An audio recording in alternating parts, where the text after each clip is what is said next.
And we also see voids in these fibers after they are compressed.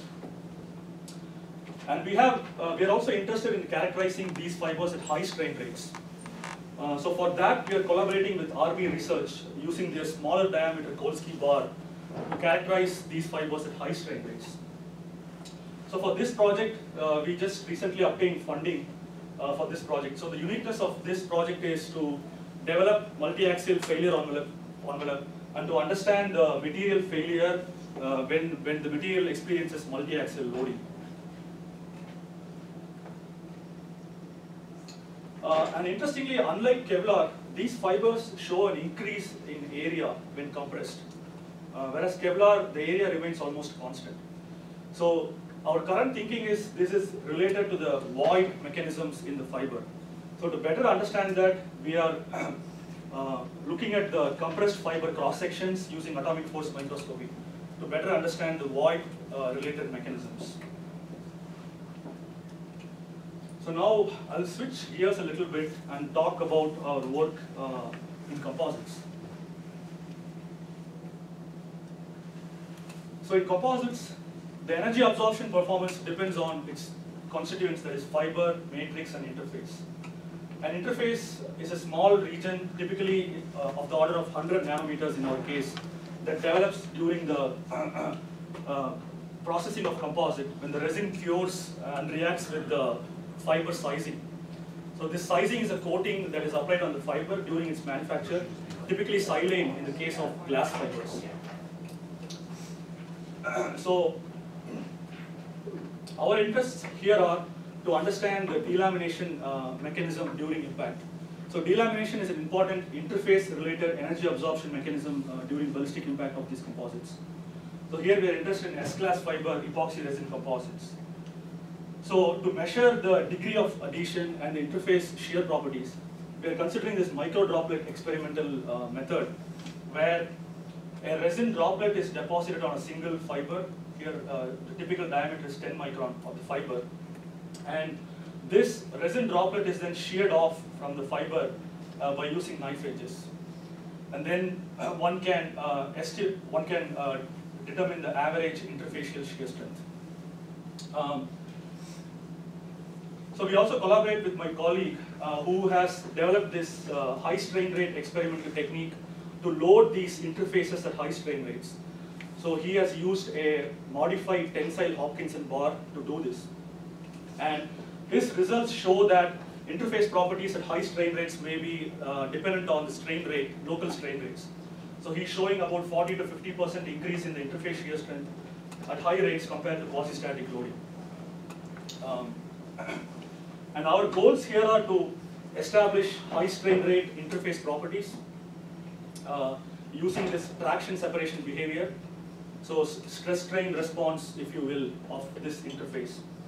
And we also want to design interface for maximum energy absorption, considering both resin behavior and other interface related mechanisms. And interestingly, my colleague has also shown that interface strength can be improved by coating the glass fiber with carbon nanotubes.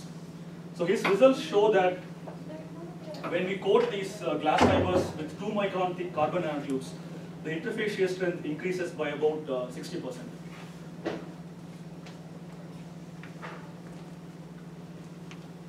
So now, here we have developed a modeling methodology to determine the interface properties, where we model both quasi-static and dynamic microdroplet experiments. We are using a cohesive zone modeling approach to model the fiber matrix interface. So the constitutive behavior of a cohesive zone relates tractions in the interface and the relative displacement, and the area under the curve gives the critical energy release rate in a respective opening mode. And we also take into account the residual thermal stresses that develop during the formation of the composite because of the large difference in the coefficient of thermal expansion between the resin and the fiber. I think I have a movie on the... So this is a dynamic microdroplet simulation where the droplet is loaded at 1 meters per second, And once the interface debonds, the stored elastic energy in the fiber is released and the fiber is oscillating back and forth. Whereas in the case of quasi-static, once the interface debonds, the droplet slides along the fiber with a constant force. So it's due to the friction, we call it frictional sliding between the fiber and the resin. Now, through this methodology, we characterized interface systems corresponding to different sizings. So, the one sizing with the aminosilane, the highly reactive aminosilane, seems to show the highest interface shear strength among the sizings we tested. So now, what's the role of the resin here in all this? So for that, we are studying the resin properties at high strain rate using Kolsky bar. And our initial results show that the resin properties are strain rate dependent with a slightly higher yield strength compared to the quasi-static results. And these are some of our other ongoing work in this interface-related project, where we collaborate with our colleague who does molecular dynamic simulations. And here our goal is to link molecular dynamics predicted traction separation behavior for the interface to micromechanics. So for that, we are using a potential-based cohesive zone model. We just finished implementing this model as a user-defined material with modified unloading based on molecular dynamics predictions. And another interesting area is to detect the crack initiation along the interface. So for that, we are using these carbon nanotubes as non-invasive sensors, where these carbon nanotubes are deposited onto these glass fibers through an electrophoretic deposition method. Then, you may be able to detect the resistance change along the interface during crack initiation and propagation. So as the crack initiates and grows, it disrupts the CNT network, and that results in change in resistance, which we are able to monitor and detect and detect the crack initiation. And so this is for quasi-static. For high strain rate, we are collaborating with our collaborators at Purdue University to test our microdroplet samples at high rate at the Oregon National Lab facility with their X-ray synchrotron to monitor the crack propagation in real time.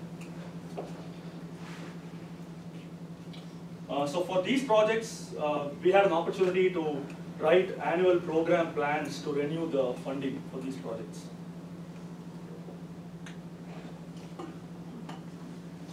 And now I want to talk a little bit about my short-term and long-term research plans. So my short-term research plans are building on my current work. So here, my goal is to continue the fundamental understanding of the mechanisms that occur during the transverse impact onto these fabrics and composites. So in my mind, there are three aspects to this. One is developing a computationally efficient multi-scale models, linking fibers to yarns to fabrics. And the second is to develop experimental methods to study transverse impact on individual composite doors. And the third is to explore the role of temperature and its effects during impact, especially onto polyethylene composites, as they have lower melting temperature. So here, we're already collaborating with Army Research Lab on the fibril length scale model, where we are trying to develop, where we are trying to understand the individual fibril response and fibril-fibril interactions during impact. And we also had an opportunity to write a proposal during my industry experience on this designing and developing this multi-thread concealable body armor, which is capable of defeating different handgun rounds and stab and spike threats. So the uniqueness of this proposal was in using the company's patented volumetrically controlled manufacturing methodology. And for these projects, I hope to leverage my connections in the MEDI program and in Army and also in program executive office. And in addition to that, there are other specific programs in the Office of Naval Research and NSF that may be worthwhile to approach. So the impact of all this research will be in improved understanding of energy absorption mechanisms during impact. So hopefully to design materials that are lightweight and stronger for life-saving personal protection applications. And my other research interests are, one is in, so we've seen before that these ballistic fibers can sustain a large amount of transverse compressive strains. So my goal is to explore this as a potential energy absorption mechanism by introducing nanomaterials such as carbon nanotubes as coatings on these fibers to improve their transverse mechanical properties and their ballistic performance.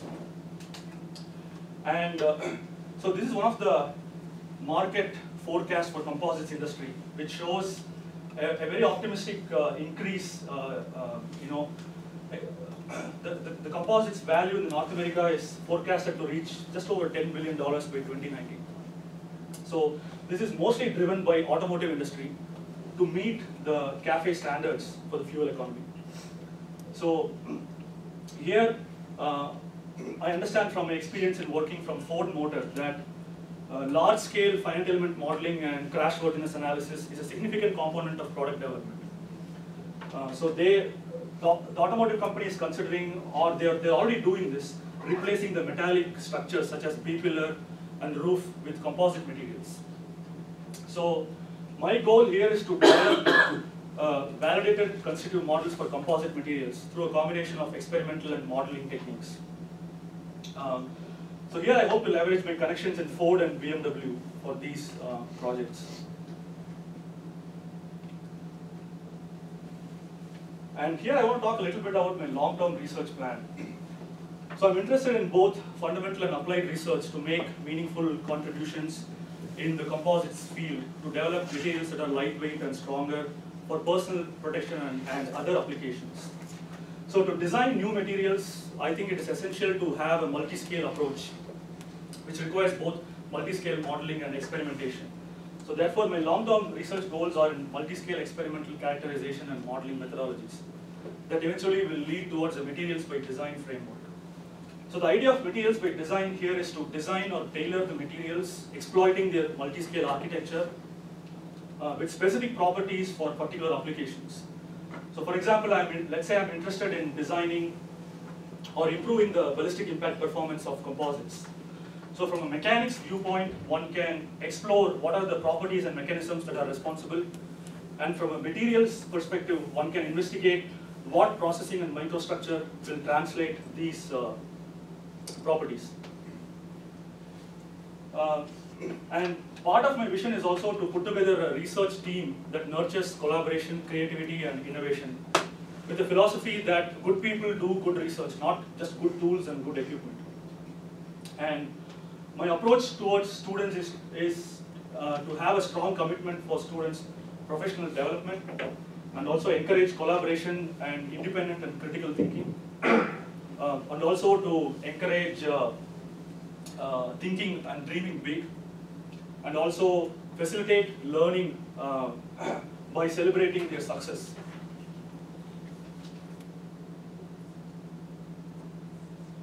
And I also see potential collaborative opportunities here with faculty at CSU.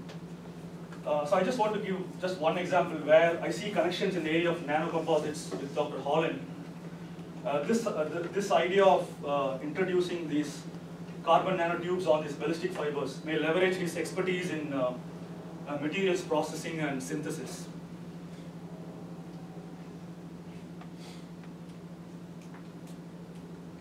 So now I want to talk a little bit about my teaching interests. So my vision here is to teach from both fundamental and application standpoints.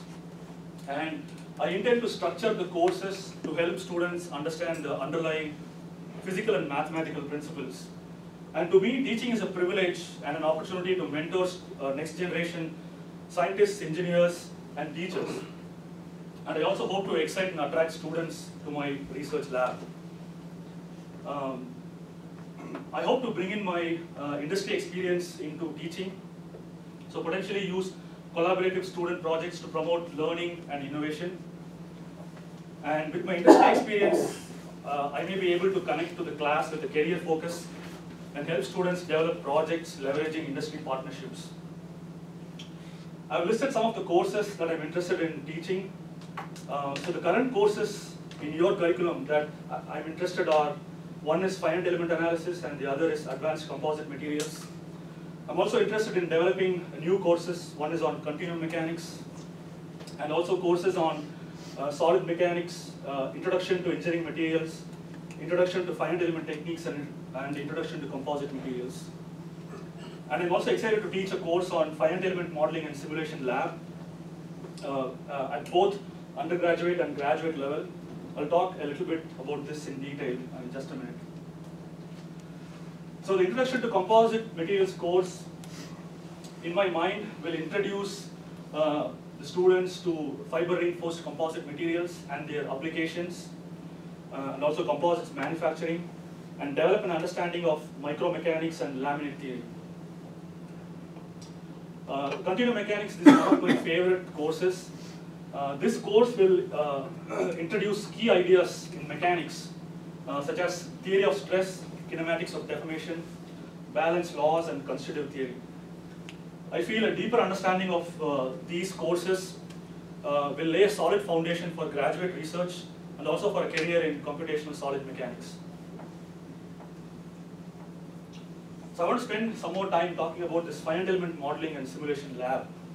So here, why I feel this course is more important is, from an industry experience, I see that computational solid mechanics is one of the key ingredients that is used in product development.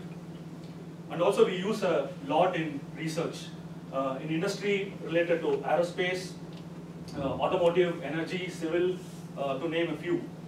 And modeling also helps to guide new experimental methods.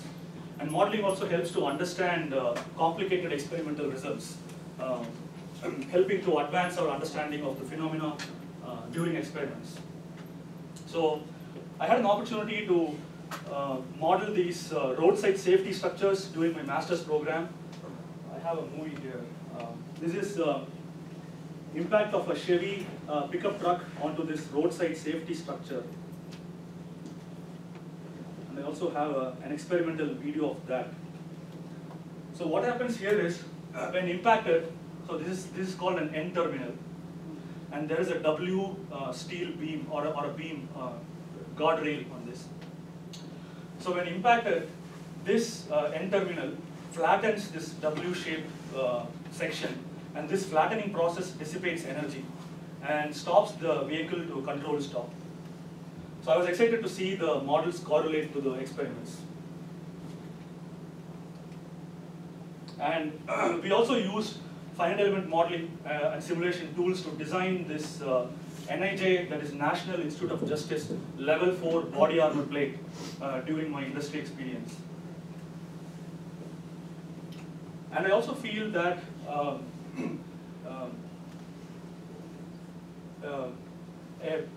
there is a need for developing accurate constitutive models to develop a truly predictive capability. So for that, with that in mind, this course will introduce different constitutive laws to characterize different materials. That is, how a material will express itself under different loading conditions. And finally, from an industry perspective, in this course, students will have a chance to work with crash type of simulations, where one can download these large-scale finite element models from National Crash Analysis Center, and there is also opportunity to work with occupant models. And I think here I want to change these traditional metallic materials with composites, hopefully bring both research and teaching together to see what kind of benefits we get from these composite replacements. And finally, I'm very interested in involving with student groups. So currently, we have a very active SAMPI group back in Delaware, where we participate in this composite bridge contests every year. And so here we use numerical models to optimize our stacking sequence of composites for the bridges. And then both undergraduate and graduate students come together to build these bridges with different composites. glass fiber, carbon fiber, and natural fiber composites. And also, the last 2 years, we won prizes at the American Society for Composites Simulation Challenge, where the first year the challenge was to predict the load displacement behavior of this open hole tensile composite. It's a carbon fiber composite. And the second year was to predict the damage around this composite riveted joint. So just to give a short summary, so here I want to say I'm interested in collaborative, basic and applied research to develop materials that are lighter and stronger for personal protection and other applications, which will involve a multi-scale approach. It's a very short summary, and then with that, most of our work has been published in different journals and also has been presented at a number of conferences. And I'd like to acknowledge my mentors, Dr. Gillespie and Dr. Keefe, and acknowledge the funding through the MEAD program.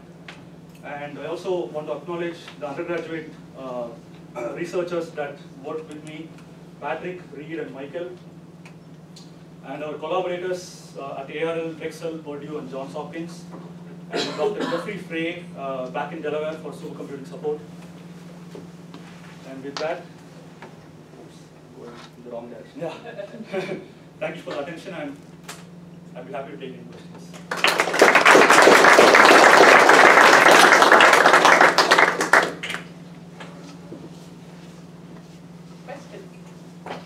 I'll start. I actually enjoyed your talk quite a bit, not being a computational person. I don't understand the depth of what you said, but I really enjoyed it. So, is it correct if I say you're primarily a computational person with a little bit of experimental work that you do? I think that would be accurate. So when you talk about the optical microscopy and the AFM and possibly a microtensor test, right, and the single axis or biaxial, and you also talked about some of the microdroplet shear experiments. All of these, are you thinking about having it in your lab, or are you thinking about collaborating with someone? I think some of it I would want to be in my lab, especially these compression experiments. The others, there are opportunities to collaborate. For example, the micro-droplet experiments, there is an opportunity definitely to collaborate on that. And AFM also, there is opportunities to collaborate with both with AFM and also back in Delaware.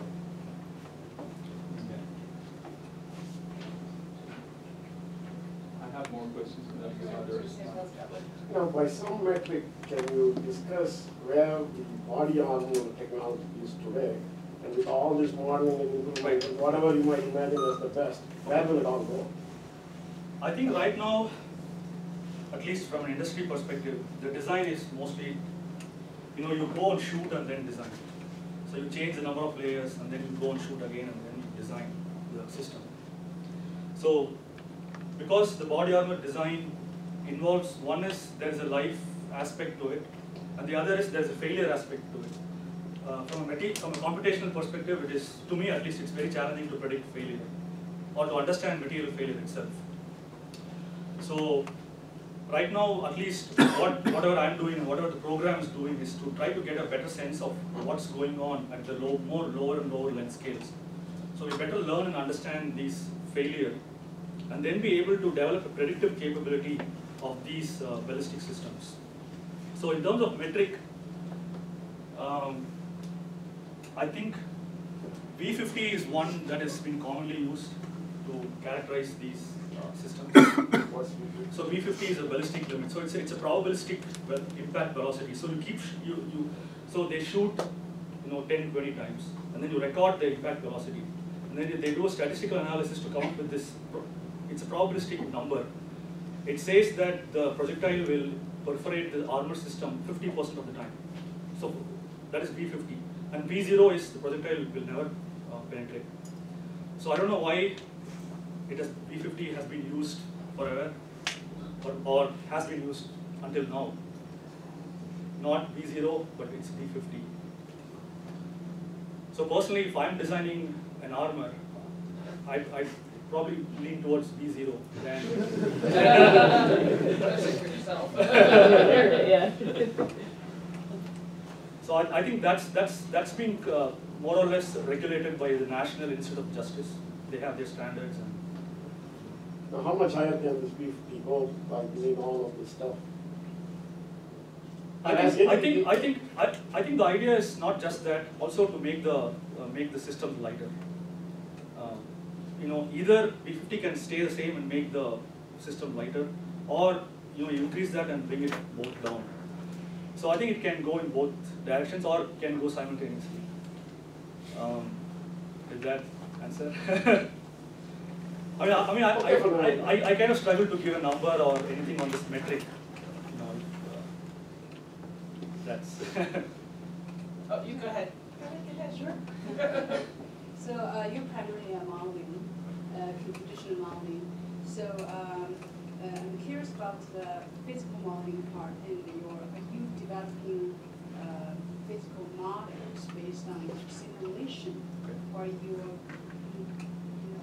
developing modeling approach based on Experiments.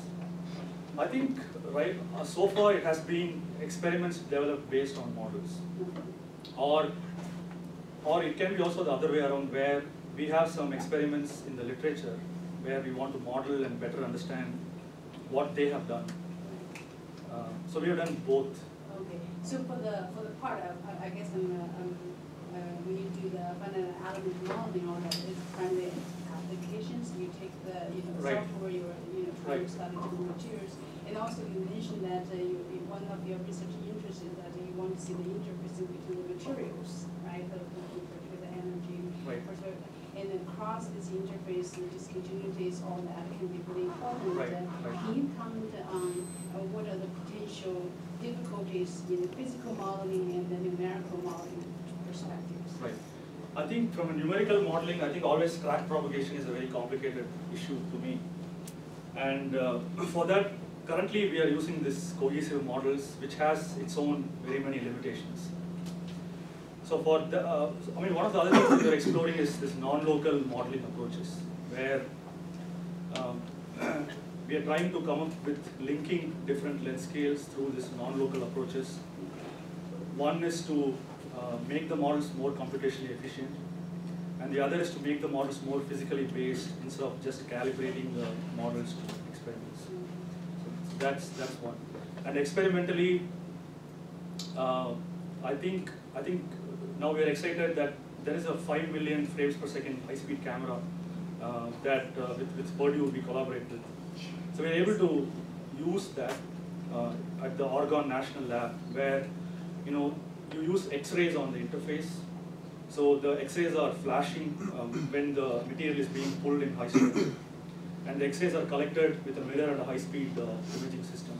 And with that, I think we have some promising initial results. I don't have it here. That shows, so it's a 200 nanosecond time interval for the camera. So we are able to see the crack growth at the smallest length scale, or at the micromechanical length scale. So what are the typical computational costs, like the case size you're doing for the simulation, just based on? So the largest model that I have run, it's the one I showed here is 40 million degrees of freedom, but I'm currently running a bigger model, which is about 60 million degrees of freedom, and it takes. We have a very small cluster with 384 cores, and I use typically 100 cores because others also need to use. So, Yeah. so with that, my models take about 2 weeks to run. 2 weeks walk out time? I'm sorry? Walk out time, 2 hours, 2 weeks? 2 weeks, yeah. Okay. Yeah. So you did mention that software you're primarily using, and I missed at the beginning, I'm not sure, you did mention transient or steady state, so I assume there's all transient. It's all wave propagation explicit solver. Yeah. So also you focused on the customers based on why you think like the actual or this multi-dimensional effect. Right. I think we think that when a multi-layer fabric is impacted, the fabric layers closer to the projectile, they see local significant transverse compression and shear also. By shear I mean this cutting action. So you take a knife and cut through that shear. Whereas the layers on the back, so you have a stack of layers, and the layers on the back are loaded in plane tension. So there is all. So when you coupling all them together, Right. in terms of your computational cost, it's going to be like a linear increase, or what's the? Not necessarily, at least for these models, because the constitutive behavior includes all that. So the material is modeled as a transversely isotropic medium. So you need 5 independent constants to model this. And when it's nonlinear inelastic, we have effective stress versus plastic strain as input for the inelastic behavior. I think we are almost running out of time. Yeah. Anybody has a quick question?